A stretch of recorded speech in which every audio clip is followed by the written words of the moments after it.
We're going to start off with the Pittsburg Steelers, a team that overperformed. I think everybody can agree with that. They had like the most single-digit wins in the league. Blah, they blah, were blah. 11-0, and everybody was like, "No, they're not good." And then they fell off. And then they lost like every game since, and everybody was like, "See, we knew it." So last year they went 12-4, but their projected win total is 8.5. And you want to know why? Why? Their strength of schedule's first.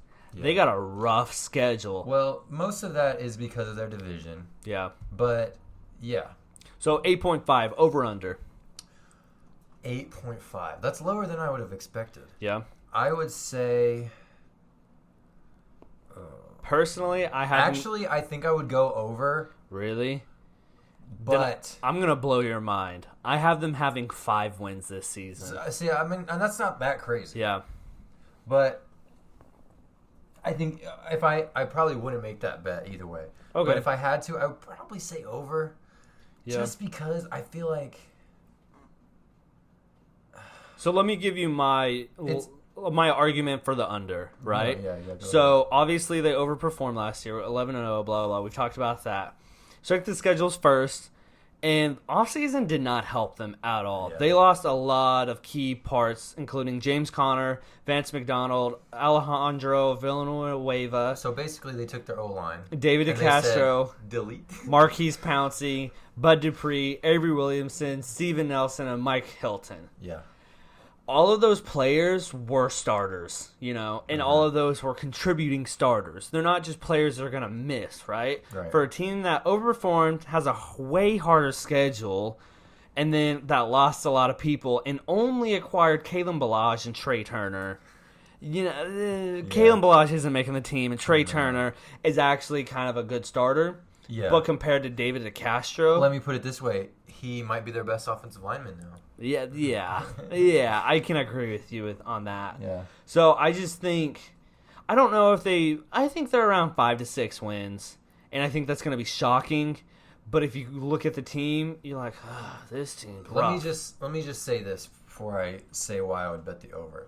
Personally, I am not rooting for the Steelers. I love that they collapsed last year. Yeah. It's so funny. Corvette. Yeah. They have some of them, like, I liked Juju before last year, but now they have like a couple of like the least likable players in the league. Just Juju and Chase Claypool alone with like their TikToks, which weren't bad until they started like talking trash and doing TikToks. Well, and dancing on logos. That's also true. And you just can't. Yeah. Like, you know what I mean? So that plus I've never been a big fan of Big Ben. I think he's one of the more overrated players of our generation. That's a little bit of a side tangent that I won't go on right now. But I'm just personally, like I said, I'm not rooting for the Steelers. So I'm not saying I hope that they, win the Super Bowl, and I don't think they will. I'm just saying I think defensively they're bringing back almost everyone. I don't think their defense is taking a major step back. Their offense, I think, was pretty bad last year. So I almost want to say it could be better. Yeah. Even though, like, their O-line is horrible now. Their O-line was kind of hurt last year. And they gained Najee Harris and Pat Freiermuth, which might, like, move the needle a little bit in a positive way. Even though I don't think their record is going to be that good. Yeah. So I know that was a lot to take in, but... So what's your argument for the over? Sounds like you're with me. Well, no, the over is, like I said, I think that their offense, in terms of production, might be better. Because, like, last year, in terms of running the football, they were awful. Yeah. And their passing game wasn't that good either. Like, So if all 3 of their receivers, who all jokes aside are pretty good, can just, take a small step up, Big Ben, as long as he doesn't get hurt, he'll at least get them the ball. Yeah. And Najee Harris, I think, is actually good, even though his offensive line is poop. So all that put together with their defense being still at least like 90% of what they were last year, I think that's good enough to, win 8 or 9 games. Yeah, okay. So, okay.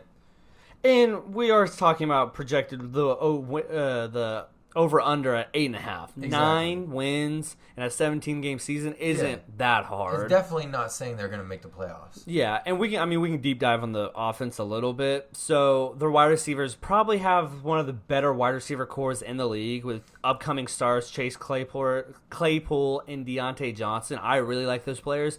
And then Juju's probably their third best wide receiver and would be a second on most teams. Yeah. Maybe a first on some of them. Juju is weird because, like, his first and second year, he was like a deep threat, and he was like really good running after the catch.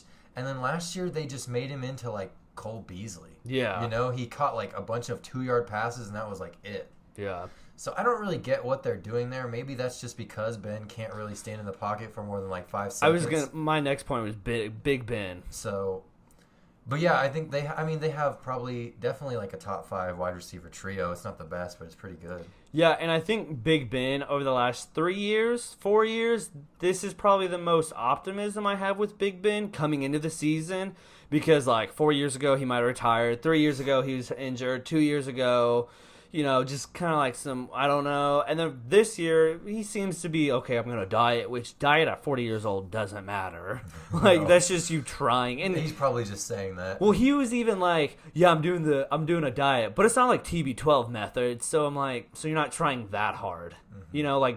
Okay, you know what I mean? I mean, do you ever look at Ben Roethlisberger and say he's trying that hard? Well, yeah, okay, No. That's what I'm saying, that over the last 4 years, this is probably the most optimism I have coming into the season. I will say, but it's not much. I've been anticipating this being Ben's last year for about 5 years now. Yeah. So at this point, we're just gonna go ride it out. Like I said, I don't think he's good at this stage of his career. I think he's probably a bottom 10 quarterback, honestly, but he's the best option that they have, so they're gonna roll with it. And yeah. He is. I mean, I'll give him his credit for having the mental aspect of the game and being smart. Yeah, blah, blah, blah. But, I mean, we saw last year. They came into the playoffs, and the Browns demolished them. They smacked them. Yeah. And then I want to talk about Najee real quick, their first-round pick. I like him a lot, and I think he's going to be really good. Do I think he's going to be Christian McCaffrey or Saquon Barkley, that athleticism? No. Do I think he could be like, I don't know exactly, but an A- running back that can get the ball a ton throughout the season? Yes. But running between the tackles is going to be hard, and I think he's going to catch the ball, and that's when he's going to make his money. I think that Najee is their only capable running back on the roster. Well, Jalen Samuels has done some things. Outside of him, they have Kalen Ballage, who has scored a bunch of 1-yard touchdowns. That's about all.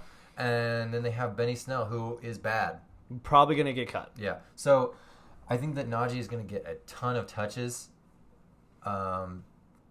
So he might not be very efficient when he gets them, but I think that's a positive outlook, at least from a fantasy perspective, I guess, if that's what you want to talk about. But yeah. Let's move to the defense because I think that's where they make their money, and that's the cream of the crop. Over the last 2 years, probably a top 5 defense, definitely top 5 defense over the last 2 years. Mm-hmm. This year they have lost pieces, but they still have Cameron Hayward, T.J. Watt, Devin Bush, Minkah Fitzpatrick, all top talents at their positions. And just having those 5 players is going to make a good defense, and they have other positions. They did add a couple of pieces. Like, they got Tyson Alualu, and they added Melvin Ingram. Yeah. So, they got, like I said. I think the defense is still going to be good. Is it going to be that top 5 defense? It's going to be fringe, but I don't think they're going to crack top 5. Yeah. I wouldn't be surprised either way. It's definitely still the strength of their team. Yeah. Pass rush, they can do it. Yeah, tackling, they can do it. Ball hawk, interceptions, playmaking, they can do all of that. Yeah. But will they be good enough for them to carry their offense a little bit? I don't know. I don't know if they're that good.